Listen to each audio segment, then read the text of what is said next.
Kwaba kuhle kuphinze ngihlanganyele nawe mbukeli wetindzaba tesiswati la ku SABC sikwetfulela tona bukhoma kanzi nati lethamba yembili lomuhla. No leader of society should lead if they are unethical. Bakhethiwe lomuhla bosihlalo bekomiti ye Joint Ethics ne Members Interest Committee eParliamente. Abomhlonishwa bayehle ngokugijima maya abomhlonishwa bamthola vele asathangela umhlonishwa wadubula Kudutshulwe kwabulawa umsolwa kwalimala liphoyisa kulandzela sehlakalo sekudubula estation semaphoyisa eAlexandra enyakatfo yeJozi.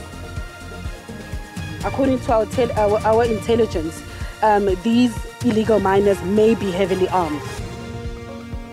Indvuna yetemaphoyisa Senzo Mchunu nalabamele litiko letekuvikeleka batawuvakasha eSjælfontein edvute naseKlerksdorp eNorthwest kusasa. Dr. Jordan serves in the SAFA NEC, which holds everybody, including Dr. Jordan, to account. Groni works for SAFA, the NEC must hold him account, and the CEO.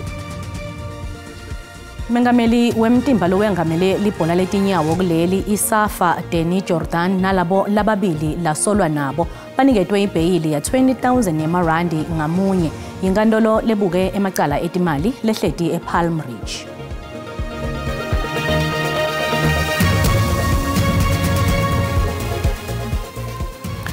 Bakhethiwe lomuhla bosihlalo bekomiti ye Joint Ethics ne Members Interest Committee eParliamente.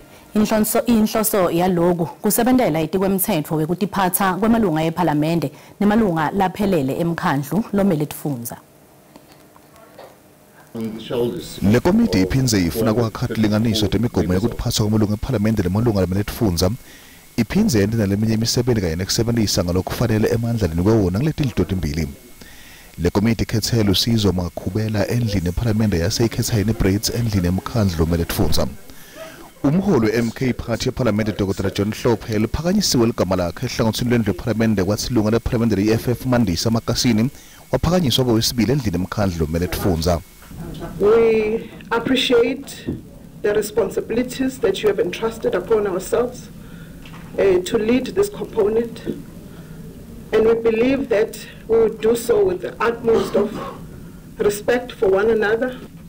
The onus rests on the shoulders of the 454 members of Parliament to restore trust, confidence and pride in our assembly of the people. Trust and confidence will be restored by ethical conduct of members. Alishumi nakune kulalishumi nemfica emalunga lavotelela bosihlalo bale komiti. Lona bekangumgcini mafa we-ANC Matthews Phosa uthi ngesikhathi asesekute politiki watshelwa nguTony Gupta ukuthi waniketa lona bekangumengameli Jacob Zuma imali lengu-20 million wemarand lebeyihlose ukuthi iye ebhange le-ANC kepha imange ifinyelele kulo. Phosa uthi loku wakutfola ngesikhathi afunela i-ANC imali yemnikelo. Phosa bekakhuluma nelithimba lelibukete politiki e-SABC mayelana nelibhuku lakhe lelikhuluma ngendlela layihambile kute politiki kufaka ekhathi ngesikhathi asekudzingisweni ingomfa ye-ANC yanga 2007 ePolokwane asasengumvunankulu weMpumalanga kuthi Made Zuma athathe emandla ekubusa. Lona bekangumgcini mafa jikelele we-ANC Matthews Phosa ukhiphe umniningwane losebhukwini lakhe ukuthi Tony Gupta wanika lona bekangumengameli we-ANC Jacob Zuma imali engu-20 million wemarandi lengamange ifike kule nhlangano. Phosa lo bekangumvunankulu wesifundza saseMpumalanga ubhale ngekuthi Gupta wamtshela kunesikhathi acela le nhlangano imali yemnikelo. Uthi noma angamange ayithola imali kepha besikhona isidingo sekuthi alulandzele uludzaba aphenyisise ngalo. But I never received it, that's why I was asking money from him. Obviously, if I received it, I would not ask him for money. I would have told him, Tony, thank you for the 20 million, but I didn't receive it. So I don't know what time he gave it to Zuma. Zuma is entitled to deny that Tony gave him the money, logically speaking. Phosa uphindze wathi ANC yafa kunkomfa yayo lebeyishisa ePolokwane nga-2007. Uthi le nkomfa yashiya luchekeko lolungeke lwavaleka nyalo nanyalo. Kule nkomfa kwaphumela Zuma akhipha lona beyangumengameli Thabo Mbeki labekafuna kubuyela kwesithathu kuse kuba ngumholi wale nhlangano. And you knew that the contest between Zuma and Thabo will create a permanent split in the party. It was very clear. It was almost equal blocks contesting. You will not tell easily which one is going to win. And that is the recipe for a split, a big split in the party, which never existed between the two individuals.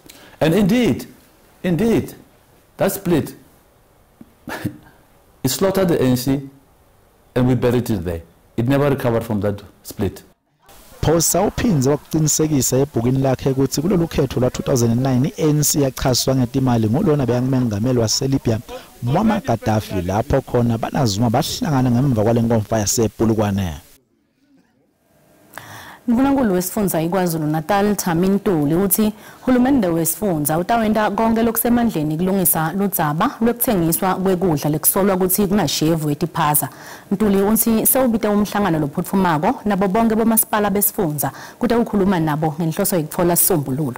Lokhu kuta ngemva kwekubikwa kwetehlakalo letiyamene nekudla lokungashevu. Ntuli bekakhuluma nebetendzaba lamuhla eThekwini. Mvunankulu waKwaZulu Natal Thami Ntuli uthi batalitfota lolumandi banikati betiphaza labatsengisa impahla mbumbulu lefaka timpilo tebantu bakuleli engcupheni. Ekucaleni kwalenyanga kwaphuthunyiswa abantwana basikhombisa esibhedlela besikolo iBonga Ucele Secondary eMthwalume kulandzela ukuthi bagule ngemva kwekudla emafohlofohlo labathengele esinye setitolo senzawo. Kulesinye sigameko lesehlukile kwaphuthunyiswa abasikhombisa esibhedlela sakwaCeza ngekugula lokwehlukene. Kukholwa ukuthi labantwana bakhala ngesiyeti bahanjiswa sisu kanye nekubulawa inhloko. Kamuva nje kubuye ukuthi kushona abathathu eMzumbe. Kukholwa ukuthi laba bashona ngenxa yekudla bekunashevu. 3 children died and their grandmother is hospitalized. Even though postmortem's results are yet to confirm the actual cause of the death, it is alleged that the victim fell ill and passed away because of food poisoning. Ntuli uthi umasipala kumele bacinise imithetho yabo kude baside kulesimo. Municipalities are expected to adopt those bylaws. That is why, therefore, we have called the municipalities tomorrow. We'll also further engage with the municipalities to cooperate with KwaZulu-Natal government in an effort to get back spaza shops owned by undocumented foreign nationals to the people of KwaZulu-Natal. Kusenjalo takhamuti takwamashwe enyakatho yaseThekwini tendela ubito lokuthi kuvalwa tiphaza talendzawo. Lokutanga wetinso ukuthi bothishela kulesinye setikolo senzawo bathole amaphilisi ekhathi kweliphakethe lemafohlofohlo lavaliwe kulomunye wabafunzi. Kusenjalo kushone bantwana lababili kulabasithupha labavele bahlasela kuhlanda ngalokungalawuleki kulandzela usibadle kudla lokupheka ekhaya base banatha idrink ngekusho komndeni laba labasinzile bathi kude labakudlile ngaphandle kolokusekhaya kudla lokhulumela umndeni Jackie Parker uthi balinze imiphumela yeforensic kude uthola imbangela yokushona kubantwana. This incident really hurt us as the Parker family and the entire community. We are still hurting as our children are still in hospital.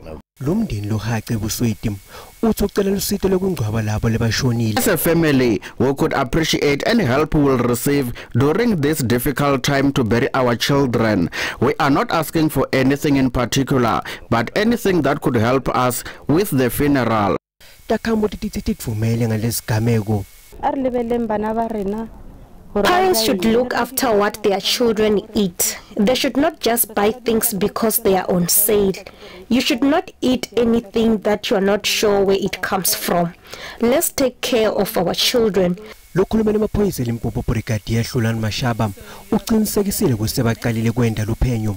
Kusenjalo litiko lotempilo eLimpopo lithi bafundzele bangama-46 besikolo samabanga laphansi iDzumeri esigodini indaba itfutani eGiyani baphuthunyiswa esibhedlela kulandzela tinsolo tekusibadle shefu lotfolakele ekudleni. Indvuna yemaphoyisa Senzo Mchunu nalabamele litiko letekuvikeleka batawuvakasha eStjelfontein edvute naseKlerksdorp eNorthwest kusasa.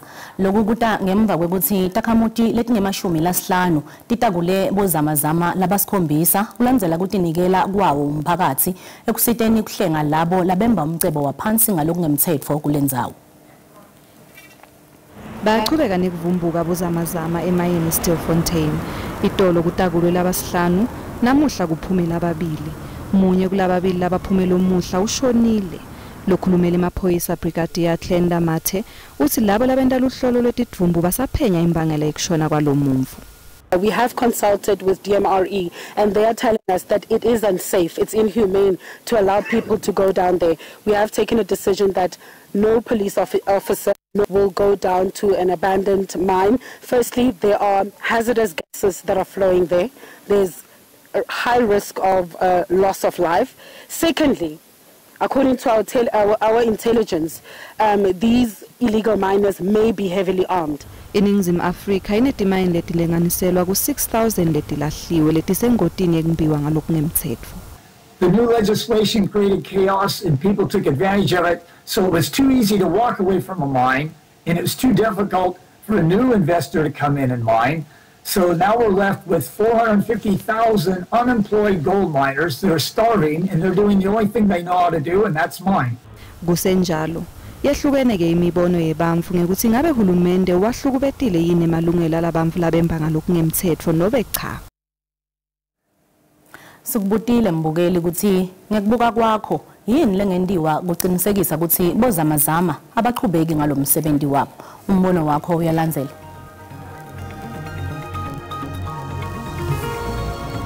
Uhulumeni ngokubona kwami mina ngithi akatshala amasosha khona kulezi ndawo lezi egcwele amazamazama. Mina ngokubona kwami ngibona ukuthi mina uhulumende akasale abanikete incwadi tokungena emigodini kude batokhona nekuphepha. Sakathi ngokubona kwami ngibona ukuthi kufanele kuvale lemigodi bese kuqiniswa lamabhoda ukuthi labantu ukufika bangasangene ngalana eSouth Africa ngoba phela yibona cishe bonke abalapha emgodini kumanje abozamazama. Ngicabanga ukuthi uqinisekisa ukuthi ngempela lento ozamazama iyaphela ukuthi uhulumeni andise ezokuphepha lapha ya eduze kwalezi yandawo ukuze bengakuthola abantu balokhu beba kulezi inkinga. Mina ngokubona kwami umsakazi laba abawuvulile umgodi bathola imali akube ngiba baqinisekisa ukuthi umgodi before basuka awuvale. Lona ngumbono wembukeli iSABC ngeke transfer ukuthi phendvulela ngawo. Kudutshulwe kwabulawa umsolwa walimala emaphoyisa lamabili kulandzela sehlakalo sekudubula estation semaphoyisa eAlexandra enyakatfo yeJozi. Kusolakala ukuthi lomsolwa udubulwe ngemaphoyisa ngemva kwekudubula liphoyisa abaleke. Ngebisho ke kwelikansela lase-Alexandra Adolf Marema uye emaphoyiseni kuyawuvula licala kepha waphelelwa sineke sekulinza wakhokha spam tukweliphoyisa walidubula. Abayibonele ngawo abamehlo kwenzeka lesigameko abawuvala umlomo bathi bethuke kwaphela naso zwaneni amandla. Umhlonishwa bayehle ngokugijima maya bomhlonishwa bamthole vele asathangena umhlonishwa wadubula lo munye naye lo bomgijimisayo naye adubula. Usigaxa mabhande emaphoyiseni echazela iSABC ngalesigameko uthi lo muntu bezovula icala egamla amaphoyisa sase siyasuka isidumo. The police officer was wearing civilian clothes. The firearm was in the holster. Grabbed that firearm and started shooting randomly. And during that situation, unfortunately, he shot one sergeant, a 46-year-old male, and a constable, a 27-year-old male member. Major General Kekana uthike ngemva kwalokudubula kwakhe ekamla amaphoyisa amlandele agcina emthela phansi nenhlamvu. That suspect continued shooting while the police were ordering to stop and were chasing behind him. And during that situation, the suspect was then fatally wounded. Mangabe sizwa ke ngekhuluza amaphoyisa lamaphoyisa amabili ke aphuthunyiswe emtholampilo wala endaweni obizwa ngokuthi ke imasakhane kodwa ke athathiwe ke esiwa esibhedlela kanti mangabe sizwa ke ayelulama esibhedlela njengoba kuthiwa ke enye inhlavu ibhajwe esandleni selinye iphoyisa. Igama lami nguCalvin wakwadludla endabeni zeSABC ngibika ngise-Alexandra eGoli.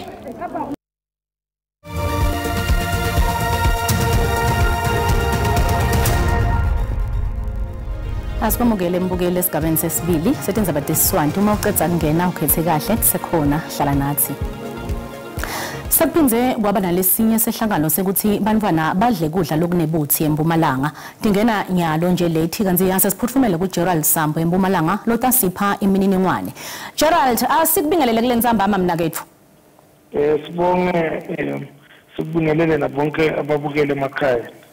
Kwendekeni kanzi bangaki bantwana labathinzekako? Kuphi nendzawo futhi? Sikasho umsakazi ukuthi sithole umbiko lobuya esikoleni lapha uLindanda primary school esingase Mshatha ngase Easyview la kuthiwa ukuthi kunabantwana abacomplain ukuthi bayalunywa emzimbeni makutholakala ababuza basho ukuthi kukhona ichocolate abayithenge kwesinye isitolo esikhona khona lapha kule ndawo bese isikolo sambile salapha kule ndawo sayo-check ukuthi iyathengiswa vele ngempela le chocolate bayitholile bese bayazisa abazali baphuthumisa abantwana eclinic labanye abantwana babarefera esibhedlela abantwana bawu-62 nakubo bonke labantwana bayile esibhedlela bayabachecka bayenza lawo ma-test kodwa esingakusho manje ireport esiyithola ukuthi abantwana bonke babarelizile basemakhaya sisazolinda ima-test results labuya lapha esibhedlela kodwa singakusho somnyango zemfundo uHOD ubhalile wabhalela izikolo zonke ukuthi abazali umphakathi neSGB lesikole abasebenzisana ukuze babone ukuthi yini lento abantwana abayidlayo noma basemakhaya noma basesikoleni kodwa futhi sacugcuzela ukuthi asigwemeni ukuthi abantwana bethu bathenge nokudla kule itolo ngoba kuyabonakala ukuthi lama-sponsor shops yola abangela labantwana ukuthi bagule ngoba ngobuningi babo bagula emva mabathenge ama-snacks wona lama-chocolate abawathengayo lapho kulama-sponsor shops kodwa sazosebenzisana upremier waseprovinsini yethu esempumalanga ufake ithimba lokumele libukele lidaba ngendlela ukuthi kumele kube nobulungisa ngoba ngeke kuchubeke ukuthi abantwana bethu bachubeke bathenge lokudla bese bayagula ngoba kuyasikhomba ukuthi aku-affect abantwana kuphela kodwa ku-affecta nama-community members wethu la uthola ukuthi bathenga ukudla lakule ndawo nabathenga ukudla lokungasi-right kugcine ukugulisa abantu kodwa thina size sikuthole ngoba abantwana mabathenge ngobuningi basithola bagula ngobuningi kodwa kukhona lokusikhomba ukuthi kusho ukuthi lokudla lakuthenga kulama-local sponsor shops akusi-right akusukudla lokumele kudliwe abantu sazosebenzisana sihola u-MEC waka-health lapha kuzoba khona ukuthi kube ne-program of action lekumele ukuthi sibhekisiso leli daba sikhona ukuthi kube nobulungisa ukuthi kuyaphambili abantwana bangazitholi bahlukumezeka. Gerald, ngenxa yesikhathi mnakethu asibonge kakhulu isikhathi sakho.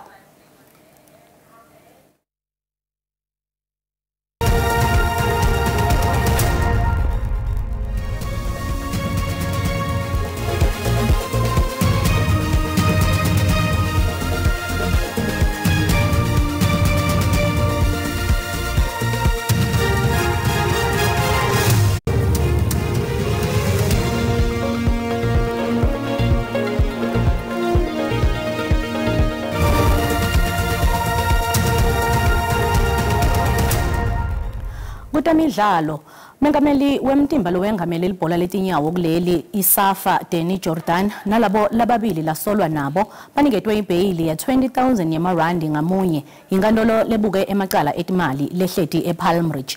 Jordan sikhulu setulu seSAFA Chronic Loyo nasomabhizinisi Trevor Needling baboshwe itolo njengobe bathweswe emacala ngohlakalo nekweba imali lebalelwa ku1.3 million yamarandi. Jordan usolwa ukuthi nga2014 nanga2018 wasebenzisa timali teSAFA Blapa lokufaka ekhansi kucasha inkampani yabo noGadza yangasese ukuthi imgadze nenkampani yetekuxhumana ngaphandle kwekuvunyelwa iSAFA lefore lerefolo lobekalilunga lekomiti yeSAFA phambilini uthi kunengi lokungahambi kahle kuSAFA kusenjalo letsanza kungena ibafana bafana seyititfolele indzawo emidlalweni yeAfcon kulandzela kudliwa kweCongo Brazzaville iguciswa iSouth Sudan ngemagoli lamathathu kulamabili. Let's go to Likwalakwala. Kanti ke singakahamba sesithi shavu embombela sive ukuthi Sibusiso Mahlalela uthi usiphathele tiphi kulethamba embili lethuma embiteni kuligwalagwala FM. Sibu iBorder Management Authority ithi bantu bakuleli abangayi eMozambique ngenxa yalesimo lesichubekako uphethe tiphi mnakethu. Alishone Rebecca nesimbala yakho sibusela kumbukele ekhaya nembala ke sinayo ke iBMA namhla kuhlele liphuma embideni njengoba imbiko levela evela seMozambique isengahle icubukele umunye ke umbhekisho longaholele kutheni ke nawo ke umtimba weBMA usaseke sinqumo sekubala kabusha nali ke nawo umncele ilibombo border post ngentilo kwaloko sinemkhando obusomabhizinisi kumasipala waseNkomazi namhla ehlelweni njengoba ke bamema ke bonke labo labaneliphaza kunake indzawo yaseNkomazi ukuthi bethe nawo umhlangano lapho batawubonisana khona ukuthi dingavuselwa kanjani tiphaza kule ndzawo yaseNkomazi ukuthi ke tibuye kubantu bakule level eNingizimu Afrika sibaleke indlebe emlayelo ngo6 yaku 7 kuhlele liphuma embedeni angibonge mlingani ngibona ukuthi simba lakho eGoli Mbukeli tiyakuceda lomuhla tikhona telwimi lesindebele kusasa kanti ke tikhona telwimi lesixhosa nakubumbana insimbi yesikhombisa lomuhla ebusuku sikhona simo selitulu ngemva kwetitolo nisale kahle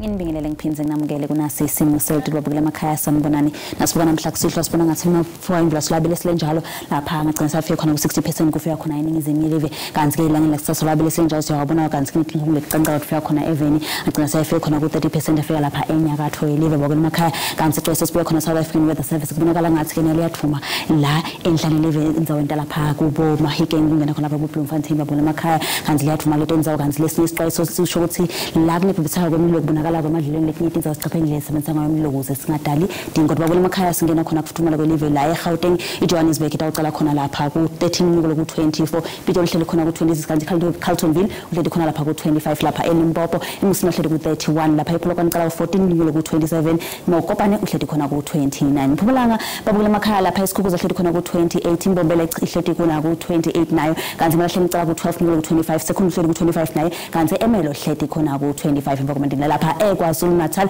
eThekwini ihlele khona ku25 Richards Bay uhlele ku29 ululu qala ku49 ngolo ku30 kanti lapha eKroonstad lihlele khona ku28 lapha eMpumalanga Kapa enzaweni lapha eMthatha lihlele khona ku28 kuManicala khona ku9 ngolo ku31 kanti lapha eNqubo lihlele khona ku36 emva kwamadina kanti Makhanda liqala ku9 lihlele khona ku26 lapha eNtshonalanga Kapa eCape Town lihlele ku25 kanti Bedford West lihlele khona ku35 ke River State lihlele ku27 emva kwamadina kanti eGeorge lihlele lapha ku21 Sindeni lesikhulu kunato tonke enzaweni lapha eAppington lihlele khona ku36 kuManicala ku16 ngolo ku31 kaphi lapha eKimberley lihlele khona ku32 enzaweni lapha eFree State babule emakhaya lapha eSosobe lihlele ku27 Welcome qala ku15 ngolo ku28 kanti Frankfurt ihlele khona lapha ku27 iFixback ihlele khona lapha ku24 emakhaya lapha eNorth West Sifundeni sefugcina Otosdale ihlele khona lapha ku28 Freiburg ihlele ku31 Tosca qala ku17 ngolo ku23 kanti lapha eTown lihlele khona ku31 buya ngathi ngoba ngiphathelona bola kuhle lihlele lenzelako nisaleni kahle